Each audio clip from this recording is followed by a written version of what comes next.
Have you ever heard the claim that Escalute languages have 50 words for snow?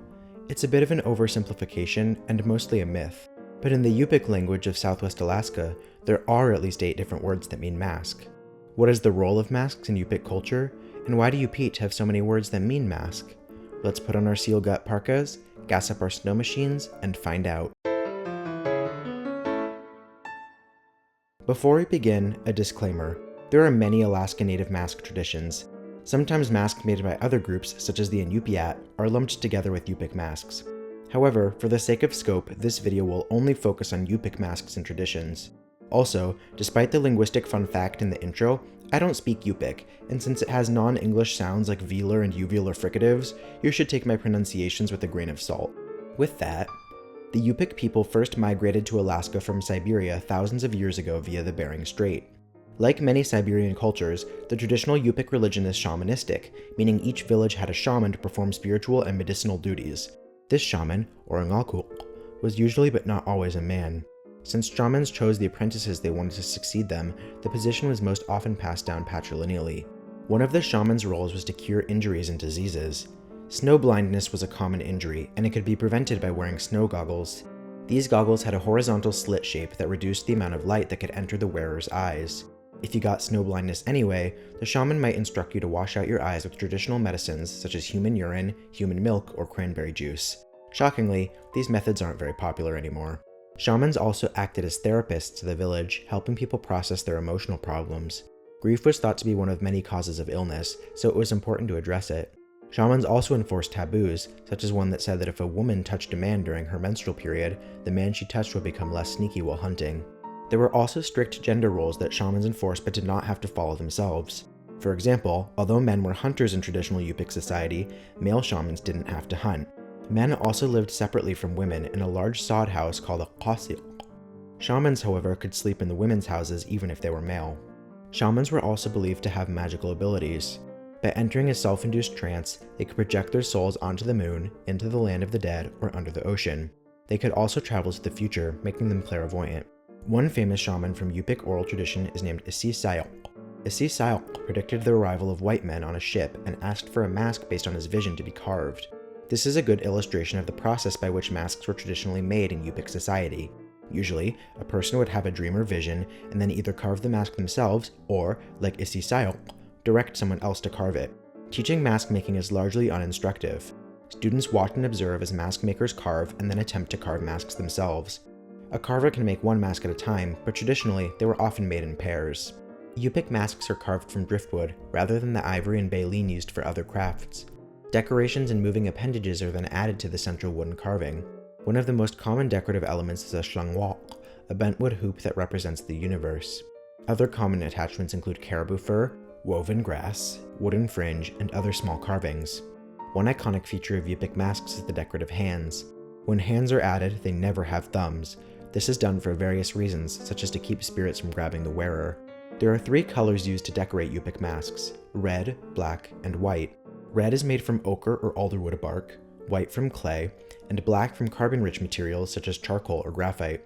Vivianite can also be used instead of carbon, providing a slightly bluer tint. Pigments are then mixed with water or blood to turn them into paint. For a paintbrush, an artist would traditionally use feathers or squirrel tails. There are various methods to cure the paint. The paint can be heat-dried, rubbed in and reapplied in layers, or sealed with seal fat. When masks were worn by shamans, they weren't tied on. Instead, a plate was built into the mask for the shaman to bite down on, creating the illusion that the mask was floating. This helped the shamans maintain their mystique as spiritual leaders.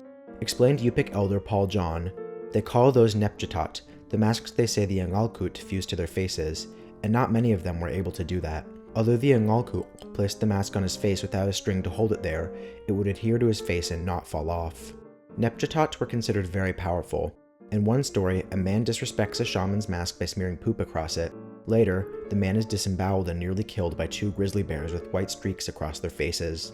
The only way the man survives is by fleeing to his mother, herself a powerful shaman, and allowing her to breastfeed him for 2 days until he is healed. When a mask was particularly large and could not be worn in the style of a nepjatot, it was tied to the rafters of the sod house so the wearer could stand behind it.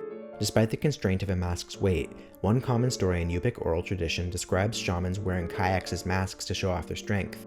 It was said that a shaman's tunraq, or helper spirit could lend them the superhuman power needed to accomplish such a feat. But what is and was the purpose of these masks? Well, often shamans use masks for prayer. A mask will be carved to depict the ya, or spirit, of something that the village needed, such as fish, animals, driftwood, or good weather. Then, the mask will be worn in a ceremonial dance asking for whatever the mask depicted. These prayer dances, as with most community events, would take place in the men's house. Once a mask was used, it would lose its power and it would be discarded. How it was discarded varied. It could be burned, buried, or abandoned in the wilderness. Yupik masks don't just exist as religious objects though, they can also be used as storytelling devices. In an essay for future generations, Yupik elders explain, the different leaders of the village would come together to teach their songs to the rest of the group of men or women. When the songs were learned, they then could teach the dance movements to the rest of the people in the community. The dance movements were basically sign language showing what happened in the story. Yupik dances, whether making a prayer or telling a story, accompany a beat played on frame drums. Additional sounds, like animal calls, can also be added to the song. Because masks are used in storytelling, they don't necessarily have to represent real creatures. For example, these masks are depictions of an amikuk, an evil octopus-like creature that lives in the ground and kills its victims by entering their bodies. And storytelling isn't the only other reason to wear a mask. Here are some more traditional use cases. Inviting another village to a feast or holiday. Lightheartedly making fun of someone, like a caricature or roast. Caricature masks like this were most common during a feast called the Kelek. Healing sick people, as performed by shamans. Masks not used for religious purposes, such as the masks used for comedic dances, didn't have to be disposed of. Often, they were given to children to use as toys instead. Masks aren't the only thing worn by dancers. One of the most common dancing props is a set of fans made of feathers or caribou fur. Fans beautify the dancer and emphasize their movements. Yupik dancing may also incorporate a regalia including headdresses and the dancer's fanciest parkas. In some traditional dances, men and women even wore the clothing of the opposite sex. But despite all the clothing possibilities available, often in history, men simply danced topless to avoid overheating. Overheating was certainly a problem for Yupik in the 1600s when one village's sod house was burned by attackers.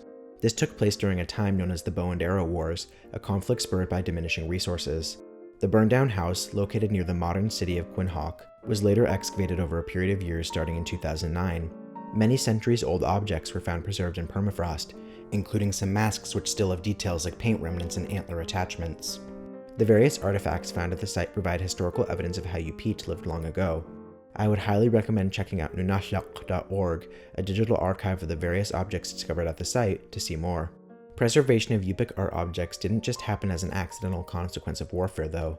While watching this video, you may have been wondering where all these examples of Yupik masks came from, considering they were traditionally discarded.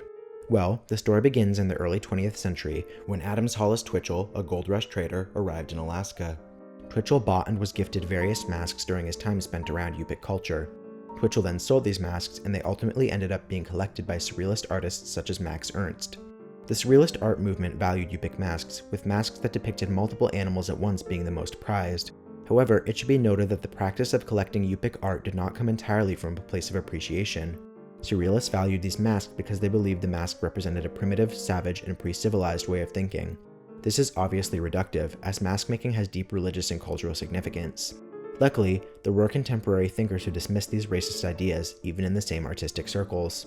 For example, structural anthropologist Claude Lévi-Strauss wrote in his book Race and History, "The more we claim to discriminate between cultures and customs as good and bad, the more completely do we identify ourselves with those we would condemn. By refusing to consider as human those who seem to us to be the most savage or barbarous of the representatives, we merely adopt one of their own characteristic attitudes. The barbarian is, first and foremost, the man who believes in barbarism." So, even though contact with the outside world preserved some Yupik art from museums, we have to remember that contact and colonialism are linked. In fact, according to Yupik religious cosmology, the Shla, a word that means universe and consciousness, used to be thinner. This meant that people, animals, and plants were able to shapeshift and communicate with each other, giving all things a more fluid form. But when Russians arrived in Alaska in the late 18th century, the Shla became thicker, and the shapeshifting and intercommunication stopped. The consequences of colonialism are recorded in spiritual history. And of course, the destruction brought by colonialism wasn't just spiritual, it was also physical and cultural. The arrival of outsiders brought disease.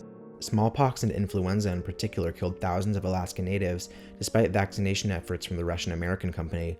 Moravian missionaries gave people new, wider names and even convinced them to burn their masks. However, credit must be given to the Yupik elders who have worked tirelessly to preserve their culture. I would be remiss not to mention Chuna McIntyre, whose name came up in practically every source I used to write this video. He and others have done unquantifiable amounts of work to make sure that future generations are able to participate in and enjoy Yupik cultural practices. These days, Yupik masks are still made in traditional contexts, but the art form has evolved. Artists like Drew Michael and Jen Ngayak Wood have transformed mask making, adding non-traditional colors and materials with incredible results. So, now that we know a little more about Yupik art and culture, we can go back to our original question and break down the 8 words that mean mask. Orayu. This word also means to pray, and is therefore used to describe masks that depict the spirit of something the community is praying for. Avangchok. This is a mask with decorative appendages. A mask without appendages cannot be an avangchok. Kechinokok. This is a general term for masks. It's derived from the word kechinok, meaning face. Kechinokok chwaler. This type of mask is intentionally silly looking and is worn during the kelek. Nepjatok. This word is derived from the word meaning to stick and always refers to a shaman's mask that sticks to the face. If a mask is not used by a shaman and is not worn by biting, it is not a nepjatok. Tukaran. This word can describe any artistic creation of a shaman, including a mask. It comes from the word meaning to explain, as a shaman might explain the meaning of the creation to an audience. Urturchun. This is the first dance mask a child ever wears, so wearing it is a rite of passage. This mask is also worn during the kelek. Yur'ok. This word describes any artistic creation by a shaman that represents their helper spirit. It doesn't necessarily have to be a mask. Are there any other words for mask that I missed? Which mask featured in this video is your favorite? Let me know in the comments. This episode's charity shoutout is the Southwest Alaska Arts Group, which works to support, promote, and preserve all arts in the Yukon-Kuskokwim region and across Alaska. One way they do that is by throwing the annual Chamai Dance Festival, an event where traditional Yupik dances, including masked dances, are performed. Supporting native arts is a great way to help mitigate the negative effects of colonialism as described in this video. A link to donate is in the description.